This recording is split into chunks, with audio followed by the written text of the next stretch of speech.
Hi guys and welcome back to our channel. And guys आज हम लोग बात करने वाले हैं एक बहुत ही इंपॉर्टेंट इंसिडेंट के बारे में। आज हम लोग पढ़ने वाले हैं स्वराज पार्टी के बारे में।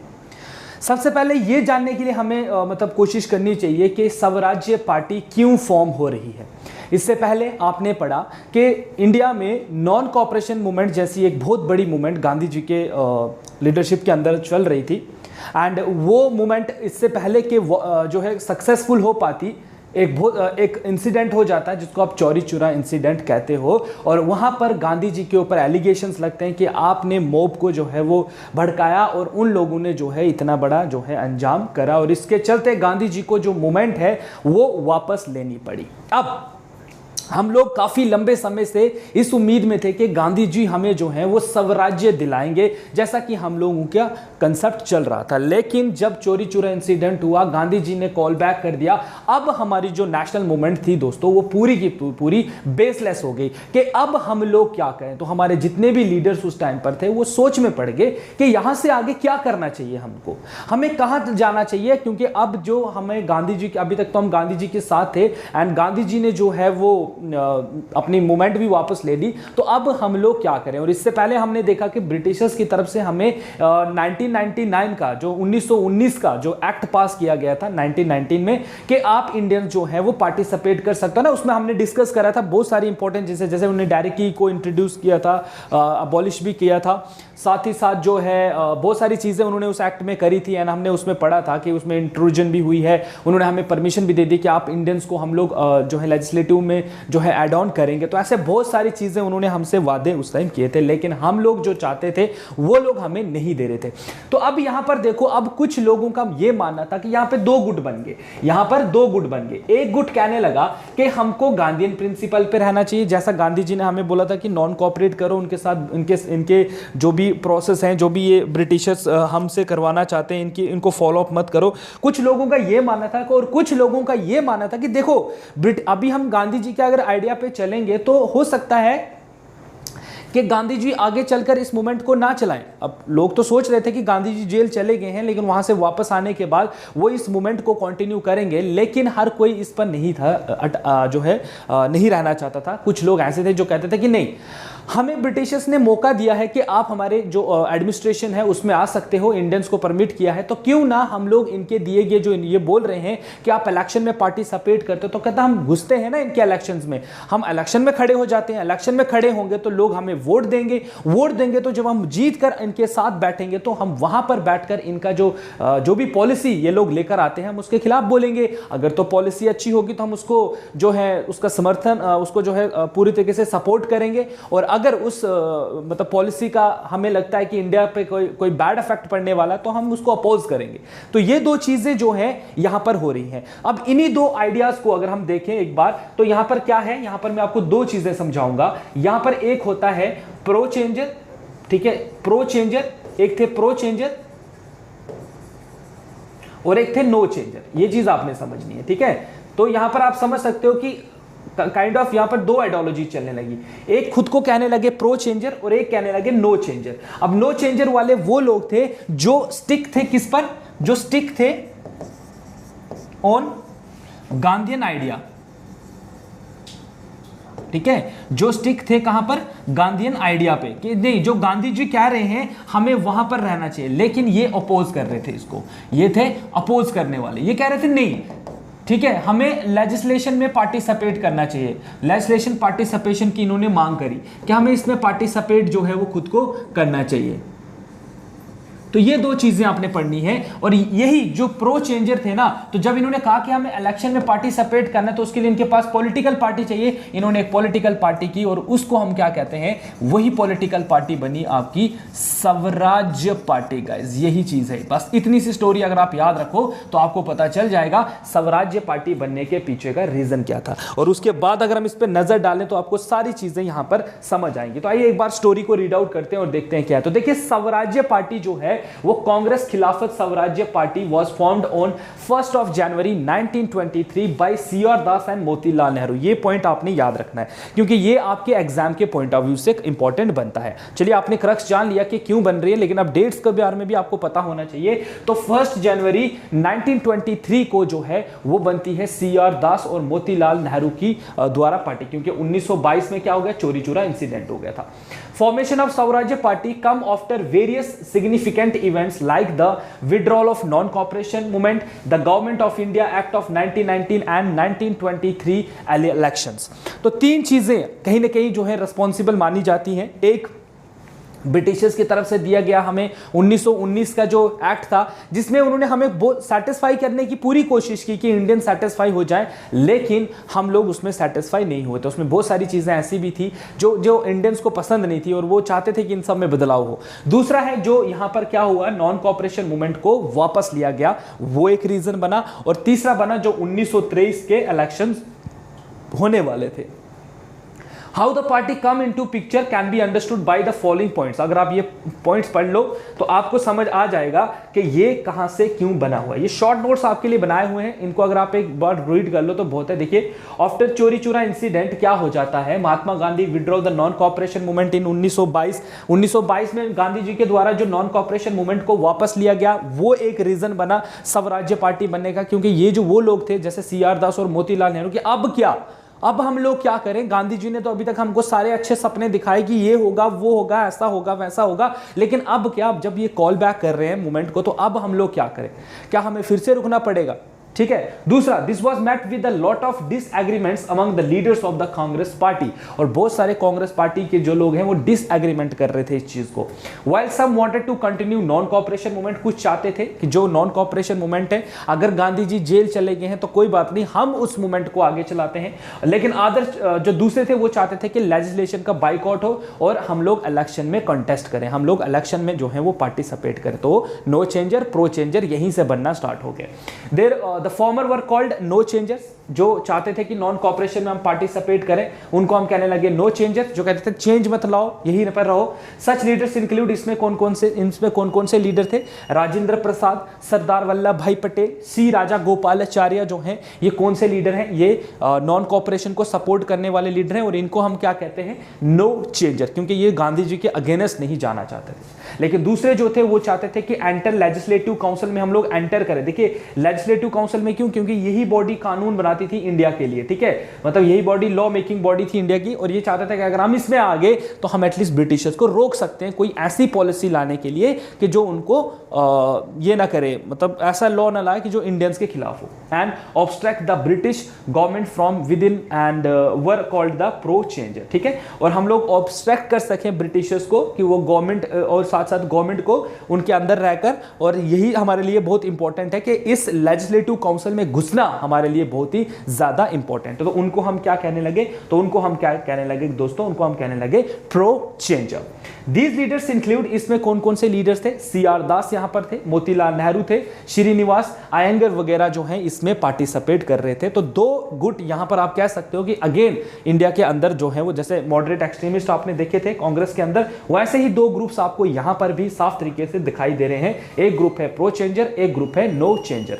अब 1922 में क्या हो जाता है, गया सेशन चल रहा था आईएनसी का, यहां पर याद रखिएगा, गया सेशन चल रहा था आईएनसी का, और वहां पर सी.आर. दास जो उस टाइम के प्रेजाइडिंग ओवर द सेशन जो सी.आर. दास थे, वो इस जो सेशन है गया सेशन, ये गया सेशन जो है वो अटेंड कर रहे थे एज अ प्रेसिडेंट, और मूव्ड अ प्रपोजल। इस सी.आर. दास ने एक प्रपोजल को पास किया कि उन्हें कहा कि देखिए, अब मैंने आपको बताया था ना कि यहाँ पर क्या होता था, यहाँ बेसिकली ये लोग सेशन में मिलकर डिसीजन लेते थे कि इस साल हमारी स्ट्रैटेजी क्या होगी, हम क्या करने वाले हैं, कैसे हम लोग अपनी जो है मूवमेंट को आगे बढ़ाएंगे। तो इन्होंने इस गया सेशन में कहा कि एक प्रपोजल पास किया और कहा कि इस साल हम लोग जो हैं वो स्वराज्य पार्टी का इन्होंने नाम लिया और कहा कि हम लोग इलेक्शन में पार्टिसिपेट कर रहे हैं। अब देखो, यहाँ पर सारे लोग तो इनको सपोर्ट नहीं करेंगे, है ना, सब लोग क्या बोलेंगे कि नहीं नहीं आप गलत कर रहे हो, हम लोग नॉन कॉपरेशन पर ही रहेंगे।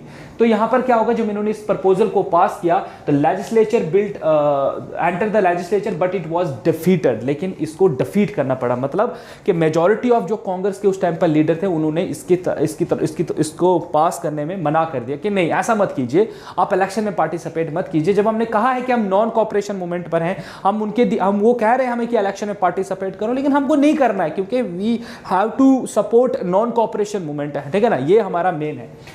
दास and other leaders broke away, Das और बाकी जो लीडर्स थे जैसे मोतीलाल नेहरू, इन्होंने खुद को कांग्रेस से आउट कर दिया, कहा कि ठीक है अगर आप हमें सपोर्ट नहीं करते हो तो ठीक है, अच्छी बात है, हम आपसे आउट हो जाएंगे। तो इन्होंने खुद को वहां से आउट किया and broke away from the Congress and form the स्वराज्य पार्टी, और खुद को वहां से आउट कर कर इन्होंने क्या कर दिया, इन्होंने स्वराज्य पार्टी जो है वो फॉर्म कर दी। तो इस तरीके से स्वराज्य पार्टी बन गई।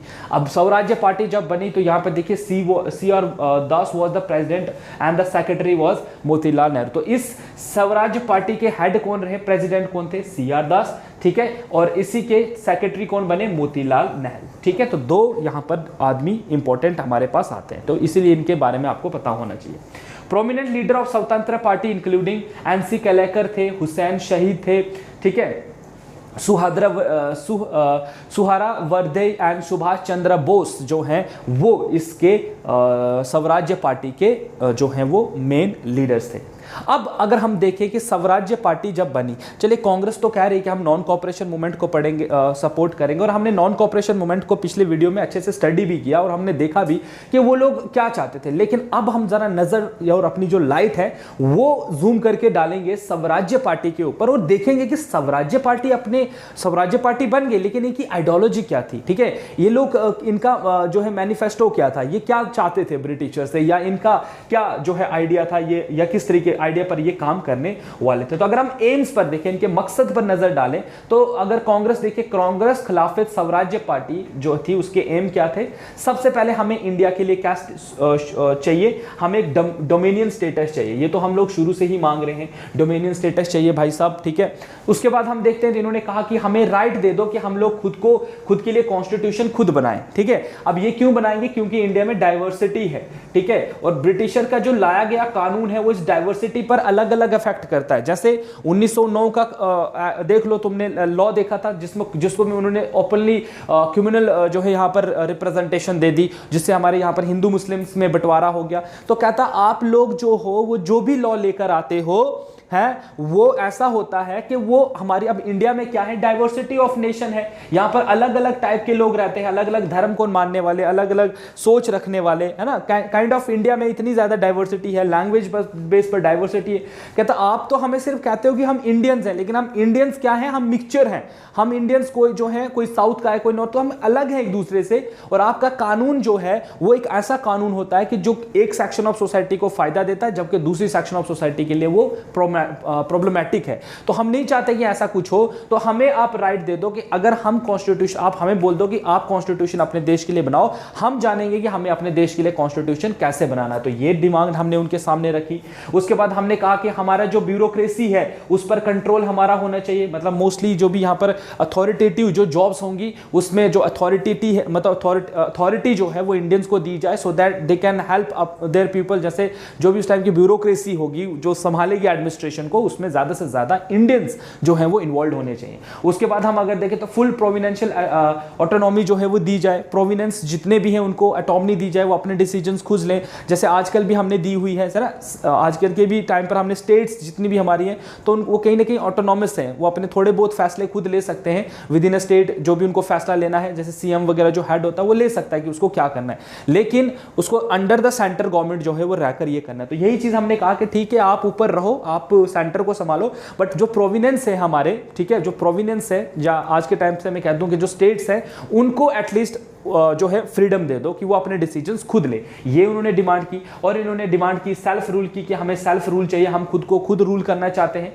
Getting people the right to control government machinery, यहां लोगों को सपोर्ट, मतलब लोगों को इतना राइट दे दो कि वो अपने, मतलब प्रोविनेंस पर अगर आप इंडियंस को जो है इलेक्शन में पार्टिसिपेट करने में मदद करोगे तो वो लोग खुद को खुद ही रूल करेंगे। उसके बाद इंडस्ट्रियल और एग्रीकल्चर लेबर को ऑर्गेनाइजिंग की जाए, मतलब यहाँ पर आपको क्या है, यूनियंस बनाने की परमिशन दी जाए, ठीक है, यूनियंस बननी चाहिए हमारी, ठीक है, यूनियंस वगैरह बननी चाहिए, ठीक है। इस तरीके से हम देखें controlling the local and municipal bodies जितनी भी हो, जैसे आजकल आपके पंचायती राज और म्युनिसिपैलिटीज के जो इलेक्शन होते हैं, डिसेंट्रलाइजेशन ऑफ पावर आप देखते हैं ना, एक सेंट्रल गवर्नमेंट होती है, देन स्टेट गवर्नमेंट होती है, देन आपकी जो है विलेज लेवल गवर्नमेंट होती है। तो यहां से लेकर यहां तक ये था इंडियंस को रखो, यहां पर इंडियंस रखो, कोई चक्कर नहीं, यहां पर आप सारे ब्रिटिशर्स भी रहोगे, हमें कोई गम नहीं है। तो इसलिए इन्होंने कहा कि म्युनिसिपैलिटी बॉडीज को भी इंडियंस को दे दो कि वो अपने लोकल एरिया को जो है वो खुद सपोर्ट करे।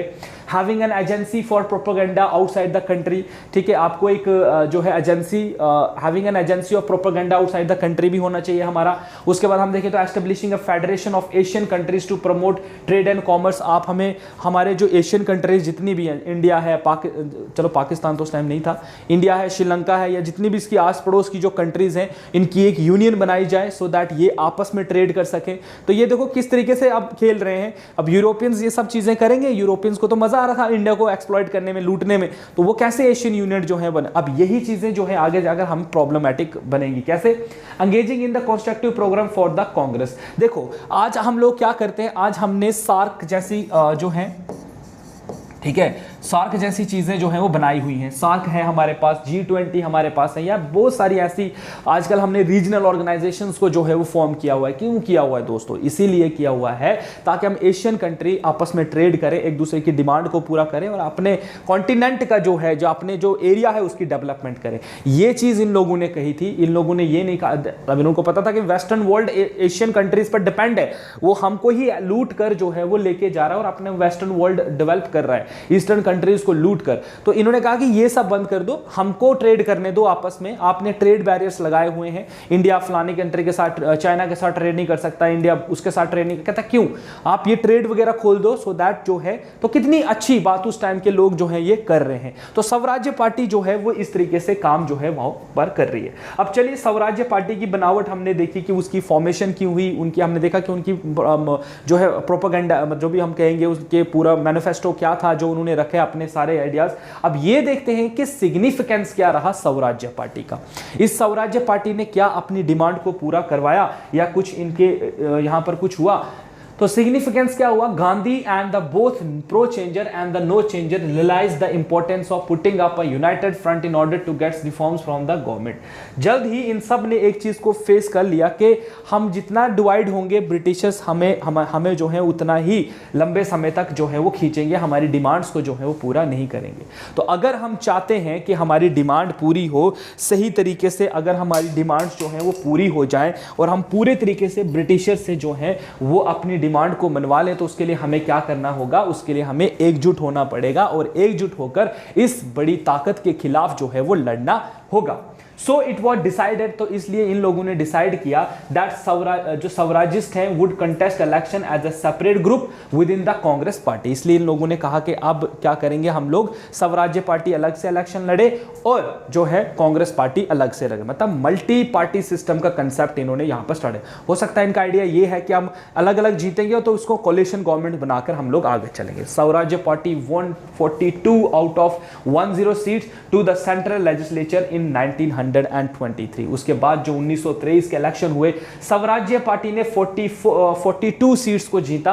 The party programme was to obstruct the government. इनका एक ही काम था, गवर्नमेंट जो ब्रिटिश गवर्नमेंट है उसको रोकना, इस चीज के लिए कि वो कोई ऐसा कानून ना पास कर दे जिससे कि इंडियंस को जो है वो अफेक्ट पड़े, जिससे इंडियंस की जो है इंडियंस को जो है कोई जो है मुसीबत का जो है वो सामना करना पड़े। They wanted to create deadlocks on every major. वो हर एक चीज, मतलब कह सकते हो कि ब्रिटिशर कोई भी ऐसी चीज लेकर आएगा तो उसको रोकेगा, डेडलॉक लगा देगा कि नहीं, पहले हमें बताओ कि ये कानून क्या कहता है, इस कानून के अकॉर्डिंग क्या है, तो उसको देखेंगे। उससे क्या होगा, वो मेजर कर रहे हैं, हमारे सोसाइटी को बचा रहे हैं ताकि कोई ऐसा कानून ना आ जाए जिससे कि हम इंडियंस को सफर करना पड़े, हम इंडियन को जो है और मुसीबतों का जो है वो सामना करना पड़े।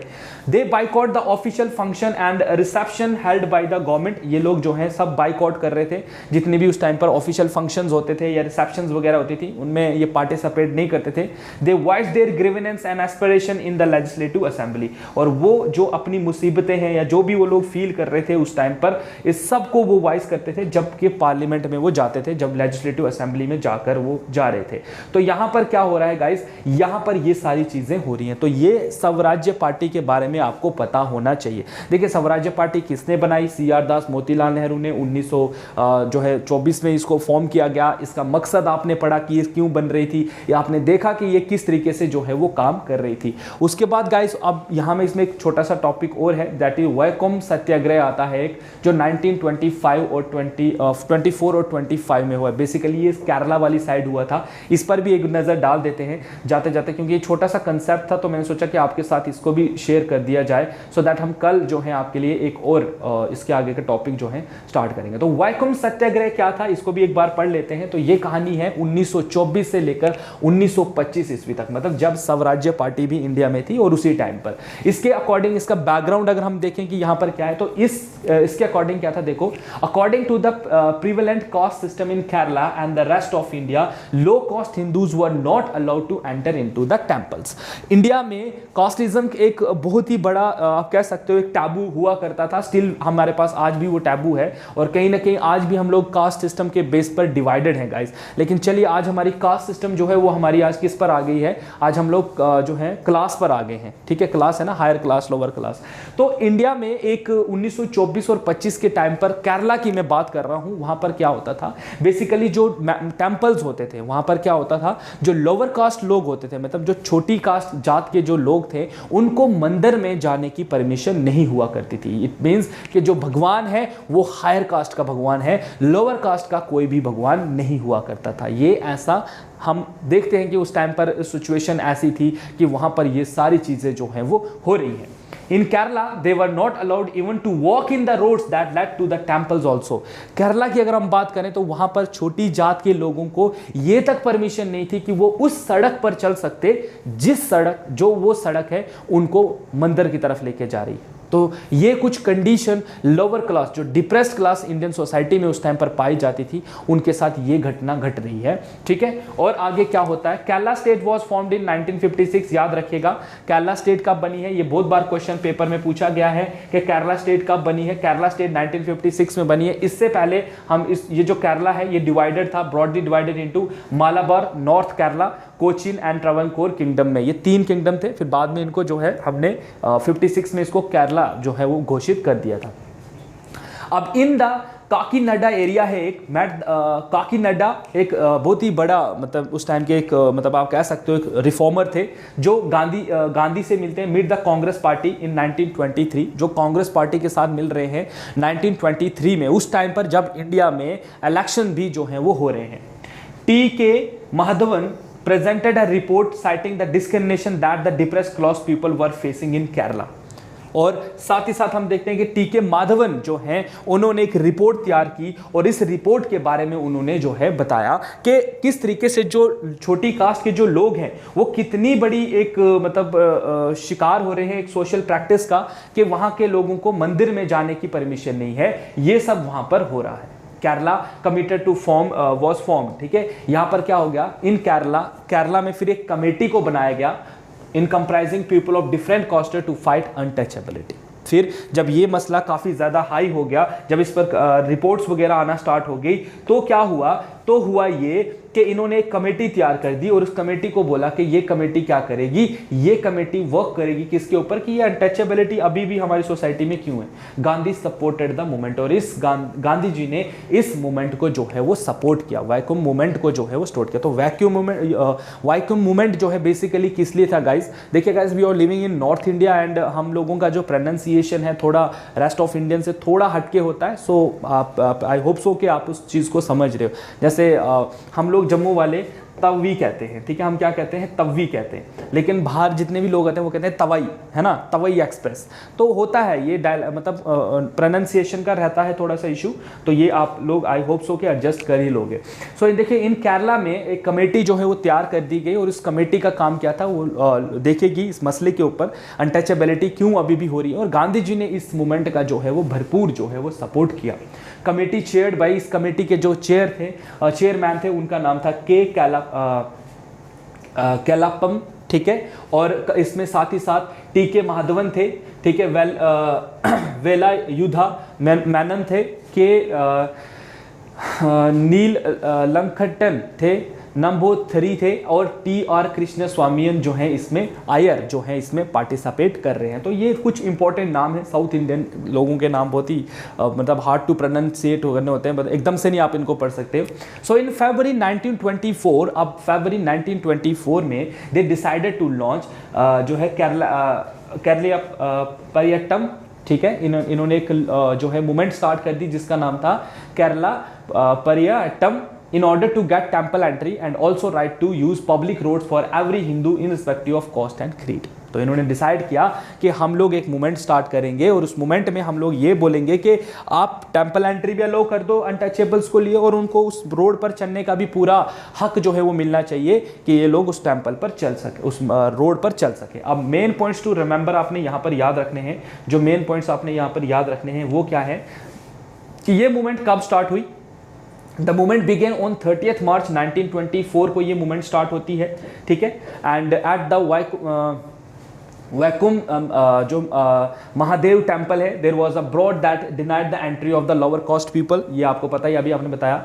गांधी जी जो है यहाँ पर है, चटाम्पी स्वामिकल है and Shri Narayan Guru supported the movement, ये सारे लोग इसको सपोर्ट कर रहे हैं। This movement gained prominence in the whole of the Indian support come from far flung area. और कहता है ये मूवमेंट जो है ये हालांकि केरला में शुरू हुई थी, लेकिन देखते ही देखते ये मूवमेंट इंडिया में फैल गई और जगह जगह जहां पर लोगों को ये इस जो लोग यहाँ पर इस मतलब ऐसी प्रैक्टिस के विक्टिम्स थे, मतलब खाली में हमने तो केरला की बात की, बट इंडिया में मोस्ट ऑफ द इंडिया में ये चीज़ थी, डिस्क्रिमिनेशन कास्ट बेस पर बहुत होता था। तो अब जगह जगह पर जो है इनको सपोर्ट मिलना स्टार्ट हो गया। जब जगह जगह से इनको सपोर्ट मिलना शुरू, जैसे Akalis of Punjab supported the setting up of kitchens to provide food to the satyagrahis. अब वो लोग जो इस मूवमेंट में पार्टिसिपेट कर रहे हैं उनको हमने अगेन सत्याग्रहीज का नाम दिया, उनके लिए खाने पीने का इंतजाम अकाली दल ने जो है वो कर दिया। ऑन गांधीज एडवाइस, गांधी के एडवाइस पर movement was taken back and temporary in 1924, Gandhi ji के बोलने पर इस मूवमेंट को थोड़ी देर के लिए रोक भी दिया गया था। On 1 October 1924 a group of जो है सरवनाज, ठीक है, जो फॉरवर्ड कास्ट से march in a process in the and submitted a petition to the regnant Maharani Setu Lakshmi Bai of Travancore with approximately 2500 signature for allowing entry to the temple of everyone। सोच रहे हो guys, देखिए ये है वहां का जोश। तकरीबन यहाँ पर देखिए 25,000 सिग्नेचर हुए, मतलब इतने लोग जो हैं इस मूवमेंट में एक्टिवली पार्टिसिपेट कर रहे हैं और एक ही बार में उन्होंने इस पे साइन करके इस मूवमेंट को जो है वो काफी ज्यादा पॉपुलर कर दिया। और ये जो रिपोर्ट है वो कहां पर चली गई, वो चली गई उस टाइम की जो रानी थी यहाँ पर, ठीक है, और क्या नाम था उनका, महारानी सेतु लक्ष्मी बाई, जो उस टाइम पर केरला जो स्टेट है आज की, वहाँ की मतलब कह सकते हो आप सार्जेंट रेजेंट थी, या आप कह सकते हो एक किस्म की वहाँ की रानी थी। उनके पास जब ये रिपोर्ट पहुंची कि आप इसी टाइम जो है लोगों को, ये जो लोग फील कर रहे हैं अनटचेबिलिटी के जो विक्टिम्स हैं, या जो आप यहाँ पर ये प्रैक्टिस फॉलो की जा रही है, इसको अभी के अभी अबॉलिश कर दो। देखिए अब यहाँ पर इतना ज़्यादा क्राउड है, ऑब्वियसली प्रेशर तो होगा ही कि इतने ज़्यादा लोग बोल रहे हैं तो ये चीज़ गलत ही होगी। And finally on 23 November 1925 all the gates of the temples were open to Hindu except the eastern gate. तो यहाँ पर सारे गेट्स खोल दिए गए हिंदूज के लिए, चाहे वो हायर कास्ट का है लोअर कास्ट का है, आप जा सकते हो। ईस्टर्न गेट को जो है वो बंद रख दिया गया। इन 1928 बैकवर्ड जो कास्ट थी उनको भी राइट जो है मिल गया to walk on the public road leading to the temples in Travancore. तो फाइनली जो इनकी ये जो मूवमेंट चल रही थी, जिसको वैकुम टेम्पल मूवमेंट जो है वो कहा जाता है, जो अनटचेबल्स के खिलाफ चली थी, आखिरकार ये मूवमेंट हमारी सफल हो गई। और this was the first time, ये पहली बार ऐसा हुआ था that an organised movement was being conducted on such a massive scale for the basic right of the untouchables and other backward caste in the Kerala. तो ये देखो, ये अब यहां पर पढ़ने का, इसमें हिस्ट्री में इसको डालने का मतलब क्या है? इसको डालने का मतलब ये है कि एक तो आपका इंडिया जो पहले अनडिवाइडेड था, मतलब on the basis of britisher, इसी चीज़ का फायदा उठाते थे। ब्रिटिशर्स का भी देखते थे कि Indians higher caste lower caste में डिवाइडेड है, इंडियन जो है वो जो हिंदू मुस्लिम में डिवाइडेड है, तो वो इसका पूरा फायदा उठाते थे।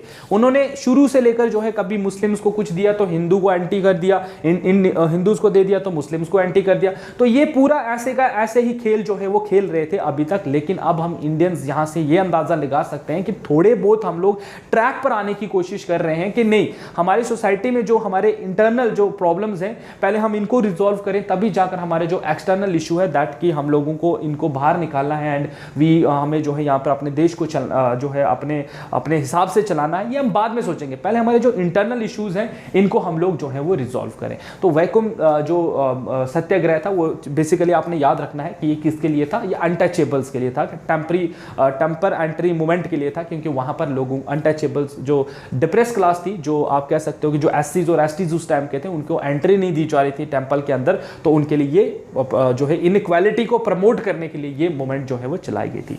आई होप सो गाइस कि आज की क्लास भी आपको अच्छे से समझ आ गई हो। बाकी जो बच्चे चैनल पर पहली बार विजिट कर रहे हैं वो चैनल को सब्सक्राइब करें, वीडियो को लाइक कर दें, शेयर कर दें इसको अपने फ्रेंड्स के साथ, सो दैट अपकमिंग कोई भी आपको जो भी हमारे नोटिफिकेशन है हमारे चैनल से वो रेगुलर बेसिस पर मिलती रहे। So guys stay tuned with our channel guys, have a nice day and thank you so much guys.